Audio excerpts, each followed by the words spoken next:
یہ میں آپ کے سامنے رکھتا ہوں۔ پہلی روایت جو نبی اکرم صلی اللہ علیہ وسلم جس میں فرماتے ہیں، جو میں نے بہرحال ترتیب تو مختلف احادیث کی کتابوں میں آتی ہے، بہرحال میں نے اپنی ایک ترتیب دی ہے اس کو کہ چھوٹے معاملات سے سنگین معاملات کی طرف میں اس کو لے جاؤں گا انشاءاللہ، ٹھیک۔ نبی اکرم صلی اللہ علیہ وسلم فرماتے ہیں، صحیح بخاری کی روایت ہے، اور آپ صلی اللہ علیہ وسلم فرمایا اور کہا کہ لیس منا من ضرب الحدود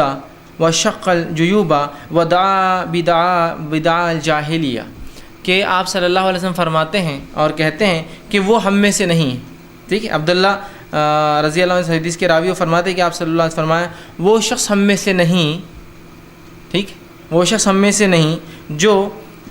جب غم کی حالت ہو، کوئی صدمہ اس پر آ جائے، کوئی مشکل اس پر آ جائے، جو وہ ہم میں سے نہیں ہے جو اپنے گالوں کو پیٹے، اپنے گالوں کو پیٹے اور اپنے گریبان کو چاک کرے، اپنے کپڑوں کو پھاڑے اور جہالت کی جو باتیں ہیں، یہ جہالت کی پکارے، تین باتیں بیان کی۔ وہ شخص ہم میں سے نہیں ہے جو جب کوئی غم ہو جائے، کوئی صدمہ پہنچے، کوئی مر جائے، کوئی نقصان ہو جائے تو اپنے گالوں کو پیٹے یا اپنے جسموں کو مارے، ضرب کا لفظ ہے، یا وہ اپنے گریبان کو، کپڑوں کو چاک کرے، یہ بتانے کے لیے مجھ پہ بہت بڑی مصیبت آ گئی ہے۔ یا آپ تیسری چیز فرماتے ہیں کہ وہ جو ہے ایسی پکارے، ایسی بات کرے جب اس پہ کوئی غم یا کوئی نقصان یا کسی کی موت ہو جائے، ایسی پکارے جو جہالت کی پکارے، مطلب جہالت میں جو لوگ جس طرح سے پکارتے، جس طرح کی باتیں جب ان پر کوئی غم آ جاتا، چونکہ ان کے پاس تو کوئی اسلامی عقیدہ نہیں تھا، تو لہٰذا وہ ایسی باتیں کرتے جو شریعت کے خلاف ہوتی، اللہ کی تقدیر کے خلاف ہوتی، ٹھیک ہے، اور جو ناپسندیدہ، اسلام نے ان باتوں کو پسند نہیں کیا، یاد رکھیں۔ تو تین لوگ جو یہ کام کرے، آپ نے فرمایا وہ ہم میں سے نہیں ہے، ٹھیک۔ لیکن آج ہم دیکھتے ہیں نبی اکرم صلی اللہ علیہ وسلم نے یہ بات بتانے کے بعد بھی کچھ لوگ ایسے ہوتے ہیں کہ سالہ سال اور صدی در صدی جو ہے کچھ لوگوں کی غم یا کچھ نقصانات یا کچھ خسارہ یا کچھ ہار مناتے ہی رہتے ہیں اس کو، جبکہ آپ سے فرما رہے ہیں کہ وہ ہم میں سے نہیں جو غم کرے اور جو ہے اپنے گالوں کو پیٹے۔ اب کوئی صدمہ ہو گیا کسی شخص پہ اور ہم دیکھتے ہیں کہ اس پہ کوئی صدمہ ہو گیا تو وہ اپنے آپ کو مارتا ہے۔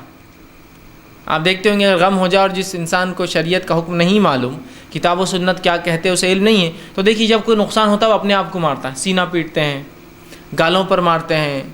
بال کھول دیتے ہیں، ٹھیک ہے۔ اسی طرح جو ہے ہاتھ میں کوئی چیز ہو تو چوڑیاں ہو تو عورت توڑ دے رہی کہ اس کو کوئی خبر آ گئی، بیٹا مر گیا، شوہر مر گیا، فلاں ہو گیا،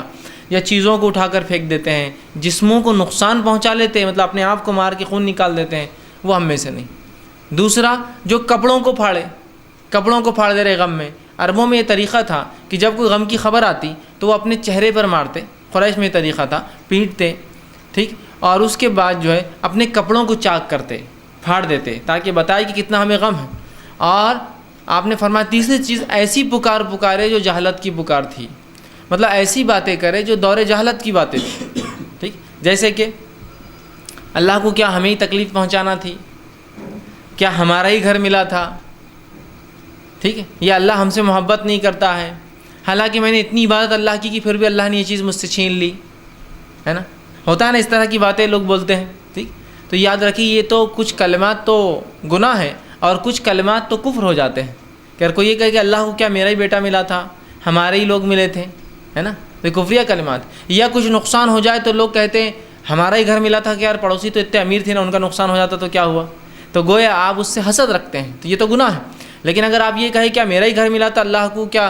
میری چیز ملی تھی، میں نے اتنی محنت کی، تو یہ کفر ہے کہ آپ اللہ کی تقدیر کے خلاف بات کریں، ٹھیک۔ تو لہٰذا ہم اس معاملے میں بہت احتیاط کریں، جب بھی کوئی غم ہو، کوئی صدمہ ہو، کسی کا انتقال ہو جائے تو کبھی بھی ہم جو ہے اپنے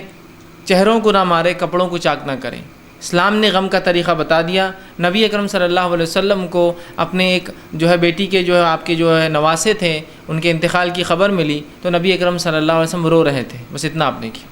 اور فرما رہے تھے کہ جو اللہ نے چاہا وہ ہوا، اور ہم ایسی کوئی بات اپنے منہ سے نہیں نکالیں گے جو اللہ کو ناراض کرے، بس اتنا آپ نے کہا۔ عبد الرحمن ابن عوف رضی اللہ عنہ نے دیکھا اللہ کے رسول، فرمایا ان کو لگا کہ یہ تو نبوت کے خلاف ہے رونا، کہا آپ روتے ہیں؟ تو کہا آنسو اللہ کی رحمت ہے، ٹھیک، مطلب اتنے کی اجازت ہے غم کی کہ آدمی روئے اس کے لیے، لیکن چہرے پر مارنا،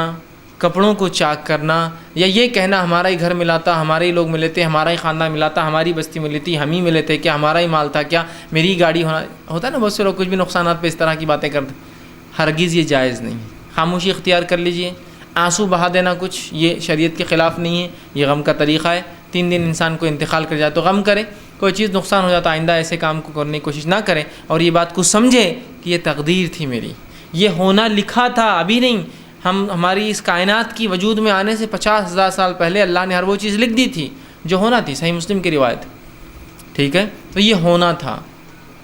آئندہ جو احتیاط کرنا آپ کر سکتے ہیں، پچھلے پہ غم منانا، ماتم کرنا، نوحہ کرنا، مرثیہ کرنا، اسی طرح چہروں کو پیٹنا، کپڑوں کو پھاڑنا، برے کلمات ادا کرنا. ہرگز کوشش نہ کرے کہ ایسی کوئی چیز آپ سے یا ہم سے کوئی غم میں، کوئی صدمے میں کسی کی موت پر ہرگز ہونے پائے. ٹھیک، مطلب ہرگز نہ ہونے پائے ایسا کوئی کام. تو پہلے روایت جو میں آپ کے سامنے رکھی کہ وہ ہم میں سے نہیں ہے جو غم ہو جائے تو چہروں کو پیٹے، کپڑوں کو چاک کرے اور جو ایسے کلمات ادا کرے جو جہالت میں لوگ کلمات ادا کرتے ہیں. آپ صلی اللہ علیہ وسلم اس کے بارے میں وضاحت کر دی کہ وہ شخص ہم میں سے نہیں ہے، مطلب وہ مسلمان نہیں ہے، وہ ہمارے طریقے پر نہیں ہے، وہ میری سنت پر نہیں ہے، وہ ہماری جماعت سے نہیں ہے. ٹھیک. آئیے آگے دوسری چیز،